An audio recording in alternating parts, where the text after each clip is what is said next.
spoke to Natasha Richardson on the programme. She was absolutely delightful. Sure. It sounds like her movie Asulum sounds, I don't know, you'll probably use the word gritty in there. No, I won't. No? I mean, gritty is a word I would love to use in conjunction with Asulum, but unfortunately camp and naff are much closer to the truth. Now, listen, I'm sure... It could be camp, naff and gritty. No, it couldn't. No, it really couldn't. You're probably in the band. That sounds like a Camp, band, naff, and yes, exactly. Then they have a rap album called Straight Outta Compton. But, okay, so the setup for Asulum, which is based on a novel by Patrick, I presume you say McGrath, not McGrath. Doesn't matter, does it? Okay, fine. And it's a 1950s setting, apparently. I say apparently because it says in the notes that it's 1950s, but all that happens in the film is that at one point a red Routemaster bus goes by. So you think, oh, fine, period setting because it's a Routemaster bus. And then when there's a lot of, people having sex in it, and when they do it in vintage underwear. So you think, okay, that must be a period setting.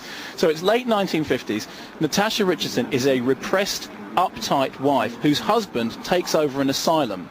The asylum is sort of semi-run by Ian McKellen, although he's not actually the head of the asylum. He wants to be head of the asylum.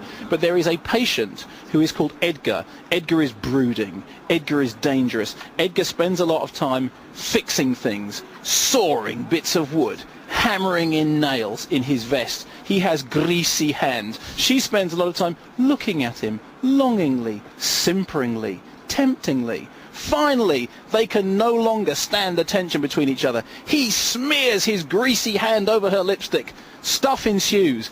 And then, of course, it all goes terribly histrionically, psychologically wrong, and everything falls apart. We could have told her that.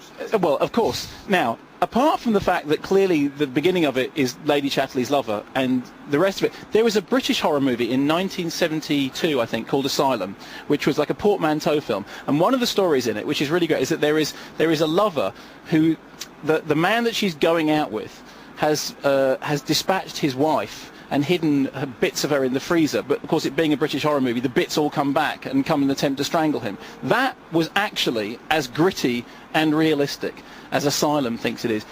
It's very earnest, and I'm sure that the novel itself makes some more sense. The film itself veers between the silly and the outright camp. Sir Ian McKellen is just absolutely, he's in pipe chewing form all the way through. He's meant to be this fiendish character who's kind of manipulating all of that, and it's all he can do to stop from going putting an eye patch over one eye, having a parrot on it. I mean, it is that kind of, it's British acting with thespians showing you how they can act, and people suffering a lot, and then stuff of people scrabbling around on cold stone floors. You know the new version of Pride and Prejudice?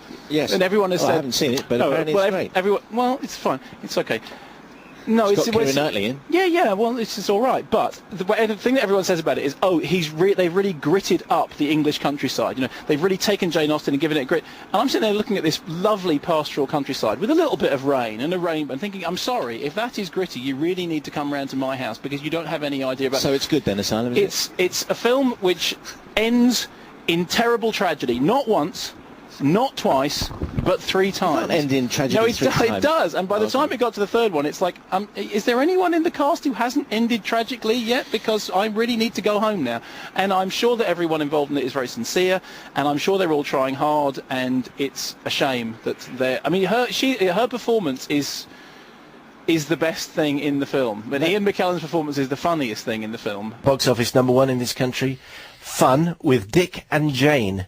The title itself, it should be done under the Trades Descriptions Act. I mean, yes, Dick and Jane, but absolutely no fun to be had there whatsoever. If you really want to see fun with Dick and Jane, I'm sure that the Fonda Siegel version is available on video. It wasn't that great the first time round, but hey, knock yourself out. Go get it on video.